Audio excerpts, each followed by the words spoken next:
It's like a cartridge having sex with another cartridge! Yes!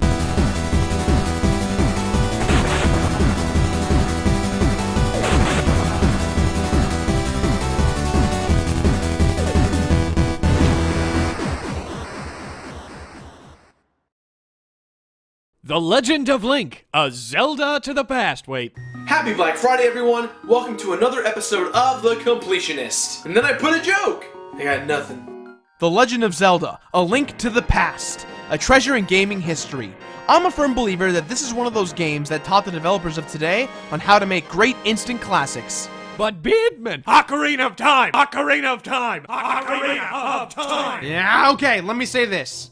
One cannot compare Ocarina of Time to A Link to the Past. But for me, I enjoy Link to the Past more because of my childhood. Now, I'm not saying Ocarina of Time sucks, or that it's bad, because that's not true.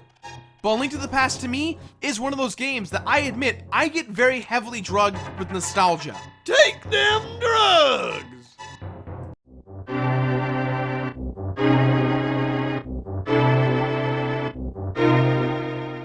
This Zelda game is a prequel to the first two Zelda games that were on the original Nintendo. Like in most Zelda games, our story takes place in the land of Hyrule. Many years before our story begins, a band of evil thieves discover the location of the Triforce, a golden item created by the gods that will grant the wishes of any man who touches it. Ganon, the leader of the group, uses the Triforce for evil, and all hell breaks loose. The 7 sages of Hyrule then come together and seal away Ganon into the Dark World. Now in our current time, a mysterious wizard named Agamemnon? Greg, I can't pronounce his name, and I think this joke of pronouncing his name wrong is becoming really repetitive, so just give it one shot. We can just give him a name that for the rest of the show, that's the name. Agrabah. Perfect. Agrabah becomes the chief advisor to the current king of Hyrule, but behind the back of the king, the wizard begins his ultimate plan to unleash Ganon and use the Triforce for evil by kidnapping the 7 descendants of the sages and sending them back to the Dark World. One of the 7 being the king's daughter Zelda. Here's where you, the hero, come in. You get to name your hero before you begin the game. What do you guys think we should name our hero? No doubt in my mind, his name has to be Snitches. Wait. Oh, Snitch? Ah, damn. Well, close enough. I may be old, but I can still whoop your ass. Your goal as Snitch, is to stop Agrabah from releasing Ganon and the power of the Triforce, but you can't do it alone. You have to get the Master Sword, the sword designed to imprison all evil.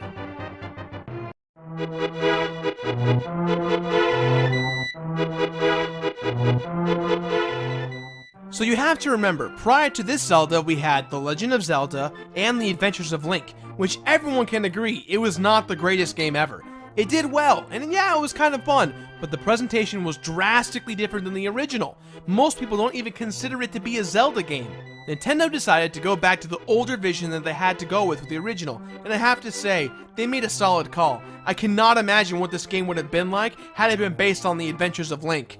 Oh hey, you know, it's not that bad, I'm done. You have to hand it to Nintendo. Everything looks perfect. The colors are so vibrant, everything sticks out, everything has a purpose. And if it doesn't have a purpose, it's for the atmosphere. These games have always been about dungeons, and this game is no exception. There are over 8 dungeons that in this game, upon first playthrough, will offer a wonderful experience. Problem solving later on becomes a big motif in the Zelda universe, and a lot of it stems from this game. The music for this game is perfect, so perfect that Nintendo has kept a majority of the music from this game as the future foundations for other Zelda games. Yes, some songs were taken from the original first Zelda, but a lot of the songs from the future franchise stem just from this game. The character models are really cool looking in this game, a ton of great cameos. You've got your creepy Mexican uncle, a monkey that looks like Chon Wang, and even E.T. Man, Nintendo must have paid a butt ton of money to get E.T. in this game. Cut that check. Really? Yep, just cut that check. Okay, so he's in the game for 2 minutes and he gives you a bottle, but then he goes back to sleep. Worth it. Cut the check. Just cut that check. Okay, so he kind of looks like E.T. Maybe a little, but is he really worth paying $500,000 for? We can save E.T. with this cameo.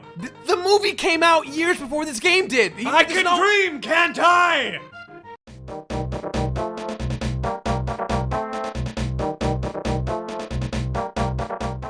The gameplay is that of the over-the-head style that was in the first Zelda. You start your quest off with bare items, but as you progress, you... A bear joke! Done.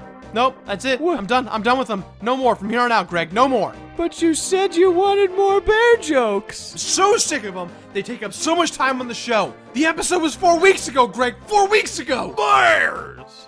As you travel through the land of Hyrule, you get equipped with an awesome arsenal of weapons that you will need in order to solve a lot of these puzzles, and the game does a great job keeping you guessing as you progress.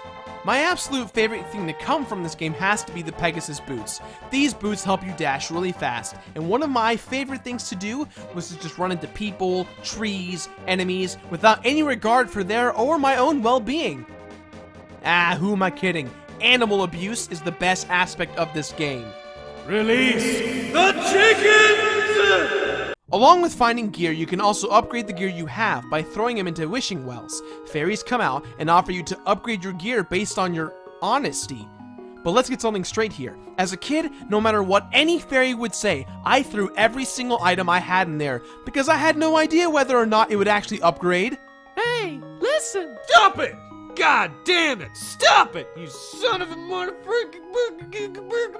Stop it! When you visit the one town that's actually in this game, you're branded as a heretic early on, which makes the locals fear you. They then send guards to come and kill you, which is basically the biggest joke in the world. Heretic! Heretic!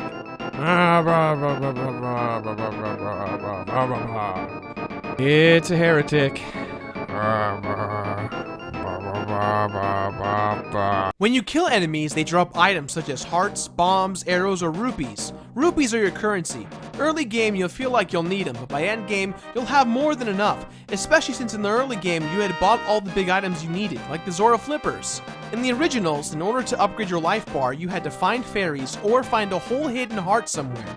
In Link to the Past, it involves you in finding 4 pieces for 1 heart, because like Mega Man X, Nintendo wanted to give the idea of growth within the game, making you feel like you're actually getting stronger.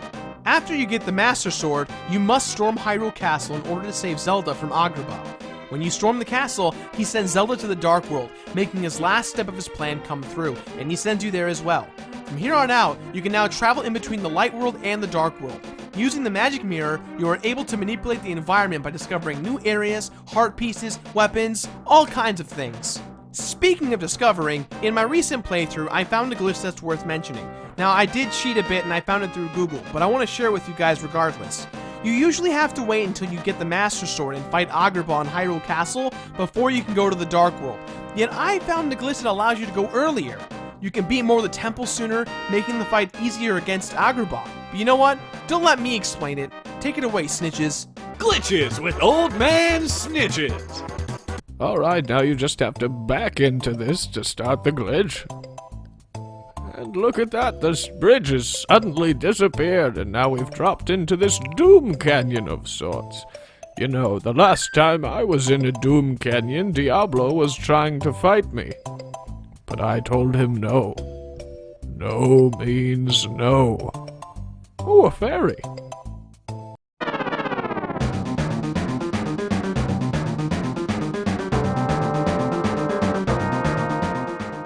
You freed all the descendants of the sage. You stormed the evil castle in which Ganon has been sealed away. You've slain Agrabah. What's next? Obviously, the only viable option.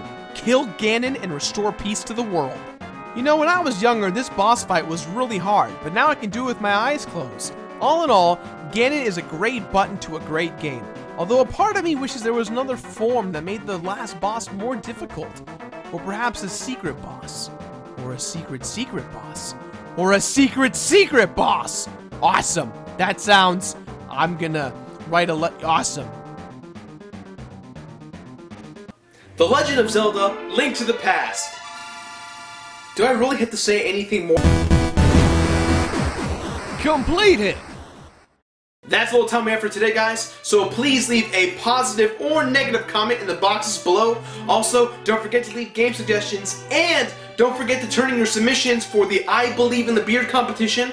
If you want to win a collector's edition of Skyrim for PS3 or 360, do that before November 30th. That's a week from Wednesday, so you've got less than 7 days. I will announce the winner next week here on the show. Have a safe Black Friday, And good luck on those deals. Don't die. Now, if you excuse me.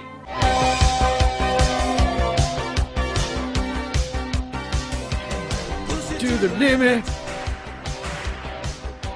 Walk along the razor's edge. Don't look down, just keep your head and you'll be finished. Ah, yeah. Chicka, chicka, open up the limit. And pass the point of no return. We've reached the top of the sim, I gotta learn it, but keep it.